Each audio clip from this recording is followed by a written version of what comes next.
ఓం శాంతి. ఈరోజు మురళి డేట్ 10 మే 2025. బాబా చెప్తున్నారు, మధురమైన పిల్లలు జ్ఞాన పాయింట్లను స్మృతిలో ఉంచుకుంటే సంతోషంగా ఉంటారు. మీరిప్పుడు స్వర్గద్వారం ముందు నిల్చుని ఉన్నారు. బాబా ముక్తి జీవన్ముక్తులకు మార్గం చూపిస్తున్నారు. ప్రశ్న: మీ రిజిస్టర్ను సరిగ్గా ఉంచుకునేందుకు ఏ గమనము తప్పకుండా ఉండాలి? జవాబు: మనసా వాచా కర్మణ ఎవ్వరికి దుఃఖం ఇవ్వలేదు కదా అని గమనం ఉంచాలి. మీ స్వభావం చాలా ఫస్ట్ క్లాస్గా మధురంగా ఉండాలి. మాయ మీ ముక్కు చెవులను పట్టుకుని ఇతరులకు దుఃఖంనిచ్చే ఏ పని చేయించరాదు. దుఃఖం కలిగిస్తే చాలా పశ్చాత్తాపడవలసి వస్తుంది. రిజిస్టర్ చెడిపోతుంది. పాట: నయనహీనులకు మార్గం చూపించండి. ఓం శాంతి. తండ్రి కూర్చుని పిల్లలకు అర్థం చేస్తున్నారు. సహజ మార్గాన్ని తెలియచేస్తున్నా అయినా పిల్లలు దెబ్బలు తింటూనే ఉంటారు. తండ్రి మమ్మల్ని చదివిస్తున్నారని, శాంతిధామానికి వెళ్ళే మార్గాన్ని తెలుపుతున్నారని పిల్లలు ఇక్కడ కూర్చుని అర్థం చేసుకుంటారు. చాలా సహజం. తండ్రి చెప్తున్నారు, రాత్రింబవళ్ళు ఎంత సాధ్యమవుతుందో అంతా తండ్రి స్మృతిలో ఉండండి. భక్తి మార్గపు యాత్రలు కాలినడకన చేస్తారు. చాలా ఎదురు దెబ్బలు తినవలసి వస్తుంది. మీరిక్కడ కూర్చుని ఉన్న స్మృతి యాత్రలో ఉన్నారు. తండ్రి ఇది కూడా అర్థం చేయించారు. దైవీ గుణాలు ధారణ చేయాలి. పైశాచిక అవగుణాలను సమాప్తం చేస్తూ ఉండండి. ఏ సైతాన్ని కర్మలు చేయకండి. పైశాచిక కర్మలు చేస్తే అవి వికర్మలుగా అవుతాయి. పిల్లలైన మిమ్మల్ని సదా సుఖీలుగా చేసేందుకే తండ్రి వచ్చారు. ఎవరైనా చక్రవర్తి కుమారుడైతే తమ తండ్రిని రాజ్య పదవిని చూసి సంతోషిస్తాడు కదా. భలే, రాజ్య పదవి ఉండవచ్చు, అయినా శరీర అనారోగ్యం మొదలైనవి ఉండనే ఉంటాయి. ఇక్కడ పిల్లలైన మీకు శివబాబా మళ్ళీ వచ్చి మనల్ని చదివిస్తున్నారని నిశ్చయం ఉంది. తర్వాత స్వర్గానికి వెళ్ళి రాజ్యపాలన చేస్తామని నిశ్చయం ఉంది. అక్కడ ఏ విధమైన దుఃఖము ఉండదు. మీ బుద్ధిలో రచయిత రచనల ఆది మధ్యాంతాల జ్ఞానం ఉంది. ఈ జ్ఞానం ఏ ఇతర మనుషుల బుద్ధిలోనూ లేదు. మనుషులు భక్తిని చాలా ఉత్తమమని భావిస్తారు. రకరకాల భక్తి చేస్తారు. వాటిలో అంతా స్థూలమైన విషయాలే ఉంటాయి. సూక్ష్మమైన మాటలేవి ఉండవు. ఇప్పుడు అమర్నాథ యాత్రకు స్థూలంగా వెళ్తారు కదా, అక్కడ ఉండేది కూడా స్థూలమైన లింగమే కదా.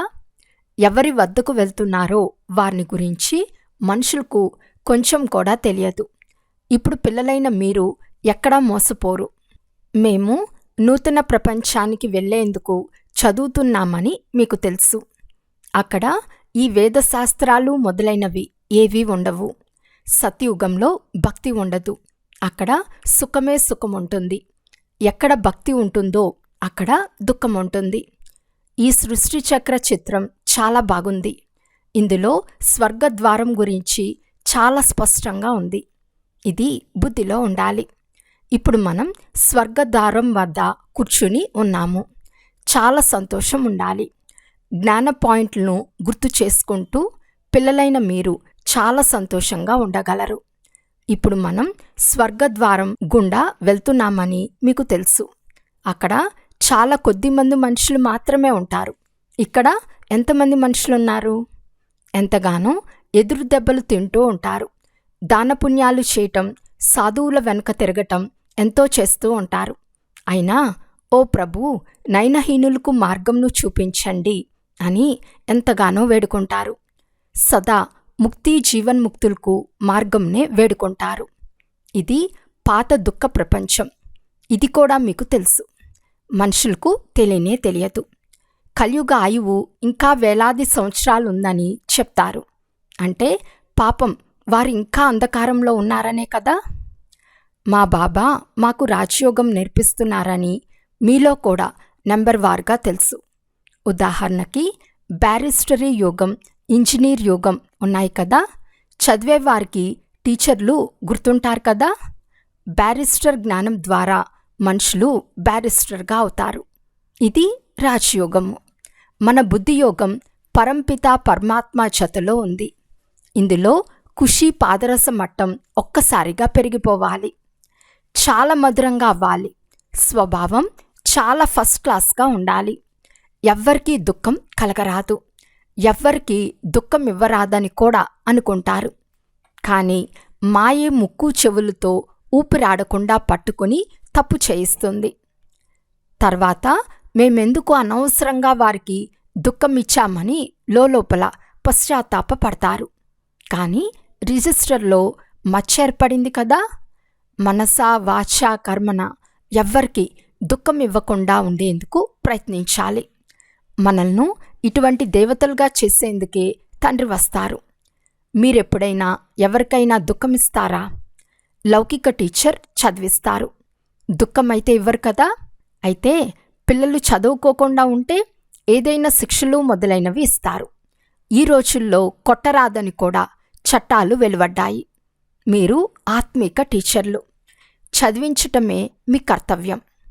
చదువు జతలో నడవడికలు కూడా నేర్పించాలి. బాగా చదువుకొని రాసుకుంటే మంచి పదవి పొందుతారు. చదవకపోతే మీరే ఫెయిల్ అవుతారు. ఈ తండ్రి కూడా ప్రతిరోజు వచ్చి చదివిస్తారు, నడవడికలు నేర్పిస్తారు. నేర్పించేందుకు ప్రదర్శనీలు మొదలైనవి ఏర్పాట్లు చేస్తారు. అందరూ ప్రదర్శనీలు, ప్రాజెక్టర్లు కావాలని అడుగుతారు. వేలాది ప్రాజెక్టర్లు కూడా తీసుకుంటారు. ప్రతి విషయాన్ని తండ్రి చాలా సహజం చేసి అర్థం చేస్తారు. అమర్నాథ్ సర్వీస్ కూడా చాలా సహజం. చిత్రాలను చూపించి మీరు అర్థం చేయించవచ్చు. జ్ఞానము భక్తి అనగా ఏమిటి? ఈ వైపు జ్ఞానం, ఆ వైపు భక్తి. దీని ద్వారా స్వర్గము, దాని ద్వారా నరకము పూర్తి స్పష్టంగా ఉంది. పిల్లలైన మీరిప్పుడు చదివేదంతా చాలా సహజం, బాగా చదివిస్తారు కూడా. కానీ స్మృతియాత్ర చేయటమే లేదు. ఇదంతా బుద్ధి చేసే పని. మనం తండ్రిని స్మృతి చేయాలి. ఇందులోనే మాయ ఇబ్బంది పెడుతుంది, కృంగతీస్తుంది, ఒక్కసారిగా యోగాన్ని తుంచేస్తుంది. తండ్రి చెప్తున్నారు, మీరంతా యోగంలో చాలా బలహీనంగా ఉన్నారు. మంచి మంచి మహారథులు కూడా చాలా బలహీనంగా ఉన్నారు. వీరిలో జ్ఞానం చాలా బాగుంది కనుక వారిని మహారథులు అని భావిస్తారు. కానీ వాస్తవానికి వారు అశ్వరోహులు, పాదాచారులు. మహారథులు అంటే స్మృతిలో ఉండేవారు. లేస్తూ కూర్చుంటూ స్మృతిలో ఉంటే వికర్మలు వినాశనమవుతాయి, పావనంగా అవుతారు. లేకుంటే శిక్షలు కూడా అనుభవించవలసి వస్తుంది, పదవి కూడా భ్రష్టమవుతుంది. కావున చాటు ఉంచితే మీకే తెలుస్తుంది. నేను కూడా పురుషార్థం చేస్తున్నానని ఈ బాబా స్వయంగా చెప్తున్నారు. పదే పదే బుద్ధి ఎక్కడికెక్కడికో వెళ్ళిపోతుంది. బాబాకు అనేక చింతలుంటాయి కదా. మీరు తీక్షణంగా వెళ్ళవచ్చు. దానితో పాటు మీ నడవడికలను కూడా చక్కదిద్దుకోవాలి. పవిత్రంగా అయి మళ్లీ వికారాలకు వశమవుతే సంపాదించిందంతా నష్టమైపోతుంది. ఎవరిపై కోపగించుకున్నా ఉప్పు నీరుగా అయినా రాక్షసులైపోయారని అర్థం. అనేక ప్రకారాలుగా మాయ వస్తుంది. సంపూర్ణంగా ఎవ్వరూ అవ్వలేదు. బాబా పురుషార్థం చేయిస్తూ ఉంటారు. కుమారీలకు చాలా సులభం.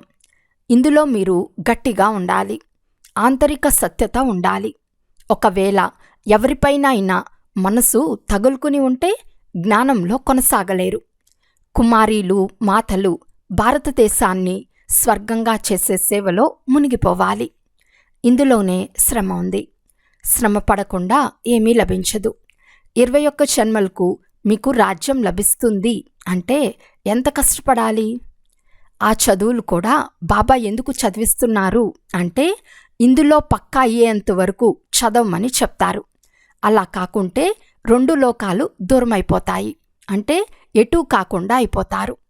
ఎవరి నామరూపాల్లోనైనా మోహం ఉంచుకొని మరణిస్తే సమాప్తమైపోతారు. అదృష్టశాలి పిల్లలు మాత్రమే దేహాభిమానాన్ని మర్చి స్వయాన్ని అశరీరిగా భావించి తండ్రిని స్మృతి చేసే పురుషార్థం చేయగలరు. తండ్రి ప్రతిరోజు అర్థం చేస్తూ ఉంటారు, పిల్లలు శరీర భావాన్ని వదిలేయండి, అశరీరీ ఆత్మలమైన మనమిప్పుడు ఇంటికి వెళ్ళాలి, ఈ శరీరాన్ని ఇక్కడే వదిలేయాలి. నిరంతరం తండ్రి స్మృతిలో ఉండి కర్మాతీతులుగా అయినప్పుడే శరీరం వదిలి వెళ్తారు. ఇది బుద్ధితో అర్థం చేసుకునే విషయం. కానీ అదృష్టంలో లేకుంటే పురుషార్థం ఏం చేస్తారు? మేము అశరీరులుగా వచ్చాము, తర్వాత సుఖకర్మ సంబంధంలో బంధితులై, తర్వాత రావణుని రాజ్యంలో వికారీ బంధనంలో చిక్కుకున్నామని బుద్ధిలో ఉండాలి. ఇప్పుడు తండ్రి మళ్ళీ చెప్తున్నారు, అశరీరులుగా అయి వెళ్ళాలి. స్వయాన్ని ఆత్మగా భావించి నన్ను స్మృతి చేయండి. ఆత్మనే ఓ పతిత పావన రండి అని పిలుస్తుంది. ఇప్పుడు మీకు పతితుల నుండి పావనంగా అయ్యే యుక్తిని తండ్రి తెలియచేస్తూనే ఉంటారు. ఆత్మ అవినాశి. ఆత్మలైన మీరు ఇచ్చటికి శరీరంలో పాత్రను అభినయించేందుకు వచ్చారు.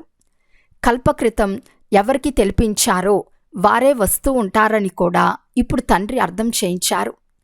ఇప్పుడు తండ్రి చెప్తున్నారు, కలియుగంలోని సంబంధాలను మర్చిపోండి, ఇప్పుడు వాపస్ ఇంటికి వెళ్ళాలి. ఈ ప్రపంచమే సమాప్తం అవ్వనున్నది, ఇందులో సారమేదీ లేదు. అందుకే ఎదురు దెబ్బలు తింటూ ఉంటారు. భగవంతుని కలుసుకునేందుకు భక్తి చేస్తూ ఉంటారు. భక్తి చాలా మంచిదని, భక్తి చేస్తే భగవంతుడు లభిస్తాడని, సద్గతికి తీసుకెళ్తారని భావిస్తారు. ఇప్పుడు మీ భక్తి పూర్తి అవుతుంది. మీ నోటి నుండి ఓ రామా, ఓ భగవంతుడా అని భక్తి మార్గంలోని పిలుపులు కూడా వెలువడరాదు. ఇవన్నీ సమాప్తమైపోవాలి. తండ్రి చెప్తున్నారు, నన్ను స్మృతి చేయండి. ఈ ప్రపంచమే తమో ప్రధానంగా ఉంది, సత్యుగంలో సతో ప్రధానంగా ఉంటుంది. సత్యుగం ఉన్నతమయ్యే కళ, తర్వాత అవనతమయ్యే కళ వస్తుంది. వాస్తవానికి త్రేతాయుగంను కూడా స్వర్గమని అన్నారు. కేవలం సత్యుగంనే స్వర్గమని అంటారు. పిల్లలైన మీ బుద్ధిలో ఆది మధ్య అంతముల జ్ఞానముంది. ఆది అనగా ప్రారంభము, మధ్య అనగా సగము, తర్వాత అంతిమము. మధ్యలో రావణ రాజ్యం ప్రారంభమవుతుంది. తండ్రి భారతదేశంలోనే వస్తారు. భారతదేశమే పతితంగా మరియు పావనంగా అవుతుంది. 84 జన్మలు కూడా భారతవాసులే తీసుకుంటారు. మిగిలిన ధర్మాల వారు నెంబర్ వార్గా వస్తారు. వృక్షం వృద్ధి చెందుతుంది, మళ్ళీ అదే సమయంలో వస్తారు. ఈ విషయాలు ఇతరులెవ్వరి బుద్ధిలోనూ ఉండవు. మీలో కూడా అందరూ ధారణ చేయలేరు. ఈ 84 జన్మల చక్రం బుద్ధిలో ఉన్నా సంతోషంగా ఉంటారు. ఇప్పుడు మనల్ని తీసుకెళ్లేందుకు తండ్రి వచ్చారు. సత్యమైన ప్రియుడు వచ్చి ఉన్నాడు. భక్తి మార్గంలో మనం ఎవ్వరిని చాలా స్మృతి చేస్తూ ఉండినామో వారు ఆత్మలమైన మనల్ని వాపస్ తీసుకెళ్లేందుకు వచ్చారు. శాంతి అన్ని దేన్ని అంటారో కూడా మనుషులకు తెలియదు. ఆత్మ అసలు శాంతి స్వరూపమే. ఈ అవయవాలు లభించినప్పుడే కర్మలు చేయవలసి వస్తుంది. శాంతి సాగర్లైన తండ్రి అందర్నీ తీసుకెళ్తారు. అప్పుడు అందరికీ శాంతి లభిస్తుంది.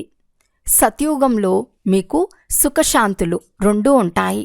మిగిలిన ఆత్మలన్నీ శాంతిధామానికి వెళ్ళిపోతాయి. తండ్రి ఒక్కర్నే శాంతి సాగర్లు అని అంటారు. ఇది కూడా చాలామంది పిల్లలు మర్చిపోతారు.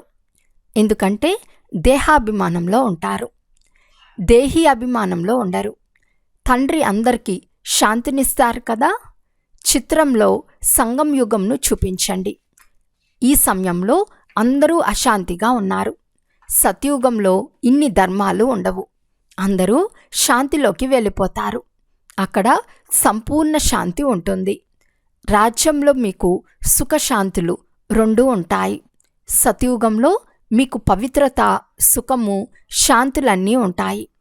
మధురమైన ఇంటిని ముక్తిధామము అని అంటారు. అక్కడ పతితులు, దుఃఖీలు ఉండరు. దుఃఖము, సుఖముల మాటే ఉండదు. ఇప్పుడు శాంతికే అర్థమే తెలియదు. రాణి మరియు హారము కథను ఉదాహరణగా తెలుపుతారు కదా. ఇప్పుడు శాంతి, సుఖము అన్నీ తీసుకోండి అని తండ్రి చెప్తున్నారు. ఆయుష్మాన్ భవ. అక్కడ నియమానుసారం కొడుకు కూడా ఉంటాడు. కొడుకు లభించేందుకు ఏ పురుషార్థం చేసే పని ఉండదు. శరీరం వదిలే సమయానికి సాక్షాత్కారం అవుతుంది. శరీరాన్ని సంతోషంగా వదిలేస్తారు. ఈ బాబాకు కూడా ఖుషి ఉంటుంది కదా. శరీరం వదిలి వెళ్ళిన తర్వాత నేను ఇలా అవుతాను, ఇప్పుడు చదువుకుంటున్నాను. మనం సత్యుగంలోకి వెళ్తామని మీకు కూడా తెలుసు. సంగం యుగంలో మాత్రమే మీ బుద్ధిలో ఇది ఉంటుంది. మరి ఎంత ఖుషీగా ఉండాలి. ఎంత శ్రేష్టమైన చదువో అంత ఖుషి. మనల్ని భగవంతుడు చదివిస్తున్నారు. ముఖ్య ఉద్దేశం ఎదురుగా ఉంటే ఎంత సంతోషం ఉండాలి.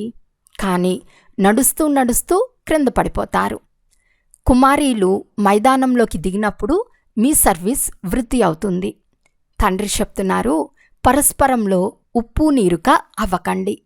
అక్కడ ఆవు పులి ఒకే మడుగులో నీరు తాగుతాయి. అటువంటి ప్రపంచంలోకి వెళ్తున్నామని మీకు తెలుసు. అక్కడ ప్రతి వస్తువును చూడగానే మనసు సంతోషపడుతుంది. దాని పేరే స్వర్గము. కావున కుమారీలు లౌకిక తల్లిదండ్రులకు చెప్పాలి, ఇప్పుడు మేము అక్కడకు వెళ్ళటానికి ఏర్పాట్లు చేసుకుంటున్నాము కనుక తప్పకుండా పవిత్రంగా అవ్వాలి. కావున పతితం కాలేము. ఇలా మాట్లాడే నేర్పరితనం ఉండాలి. అటువంటి కుమారీలు వెలువడితే ఎంత త్వరగా సర్వీస్ అవుతుందో చూడండి. కానీ నిర్మోహులుగా ఉండాలి. ఒక్కసారి మరణించిన తర్వాత మళ్ళీ ఎందుకు గుర్తు రావాలి? కానీ చాలామందికి పిల్లల స్మృతి, ఇంటి స్మృతి వస్తూనే ఉంటుంది. మరి తండ్రితో యోగం ఎలా కుదురుతుంది? మేము బాబా వారిమని, ఈ పాత ప్రపంచం సమాప్తమయ్యే ఉందని బుద్ధిలో ఉండాలి. తండ్రి చెప్తున్నారు, నన్ను స్మృతి చేయండి. అచ్చా, మధురాతి మధురమైన అపురూపమైన పిల్లలకు మాతాపిత బాప్దాదాల ప్రియ స్మృతులు మరియు గుడ్ మార్నింగ్. ఆత్మిక పిల్లలకు ఆత్మిక తండ్రి నమస్తే. ఆత్మిక తండ్రికి ఆత్మిక పిల్లల యొక్క ప్రియ స్మృతులు మరియు నమస్తే నమస్తే నమస్తే. ధారణ కొరకు ముఖ్య సారము. ఫస్ట్ పాయింట్, తమ శ్రేష్ఠ అదృష్టాన్ని తయారు చేసుకునేందుకు ఎంత సాధ్యమైతే అంత అశరీరిగా అయ్యే అభ్యాసం చేయాలి. శారీర అభిమానాన్ని పూర్తిగా మర్చిపోవాలి. ఎవ్వరి నామరూపాలు గుర్తు రాకూడదు. ఈ శ్రమ చేయండి. సెకండ్ పాయింట్, మీ నడవడికల చాట్ను ఉంచాలి. ఎప్పుడు అసురీ నడవడికలు ఉండరాదు. హృదయపూర్వక సత్యంతో నిర్మోహుల్గాయి భారతదేశాన్ని స్వర్గంగా తయారు చేయు సేవలో మునిగిపోవాలి. ఈరోజు వరదానము. మా యొక్క రాయల్ రూపం యొక్క బంధనాల నుండి ముక్తులుగా, విశ్వజీతులుగా, జగజ్జీతులుగా అవ్వండి. నా పురుషార్థము, నా అన్వేషణ, నా సేవ, నా టచింగ్, నా గుణాలు మంచివి. నా నిర్ణయ శక్తి చాలా మంచిది. ఇది నాది అన్న భావనయే రాయల్ మాయ యొక్క రూపం. మాయ ఎటువంటి గారడీ చేస్తుంది అంటే నీదిని కూడా నాదిగా చేసేస్తుంది. అందువలన ఇప్పుడు ఇటువంటి అనేక బంధనాల నుండి ముక్తులుగా అయి ఒక్క తండ్రి యొక్క సంబంధంలోకి వచ్చారు అంటే మాయాచీతులుగా అయిపోతారు. మాయాచీతులే ప్రకృతి చీతులుగా, విశ్వచీతులుగా మరియు జగజ్జీతులుగా అవుతారు. వారే ఒక్క సెకండ్లో అశరీరీ భవ యొక్క ఆదేశాన్ని సహజంగా మరియు స్వతహాగా కార్యంలో ఉపయోగించగలరు. స్లోగన్: ఎవరైతే ఎవరి నెగిటివ్నైనా పాజిటివ్గా మార్చగలరో వారే విశ్వ పరివర్తకులు. అవ్యక్త సూచన: ఆత్మీక రాయల్టీ మరియు పవిత్రతా పర్సనాలిటీని ధారణ చేయండి. మీ స్వస్వరూపం పవిత్రత, స్వధర్మం అనగా ఆత్మ యొక్క మొదటి ధారణ పవిత్రత. స్వదేశం పవిత్ర దేశం, స్వరాజ్యం పవిత్రమైన రాజ్యం. సొంత స్మృతి చిహ్నం పరం పవిత్ర పూజ్యులు. కర్మేంద్రియాల అనాది స్వభావం సుకర్మ. ఇది సదా స్మృతిలో ఉంచుకుంటే చాలు. శ్రమ మరియు హఠం నుండి విడుదలైపోతారు. పవిత్రతను వరదాన రూపంలో ధారణ చేసుకుంటారు. అచ్చా, ఓం శాంతి.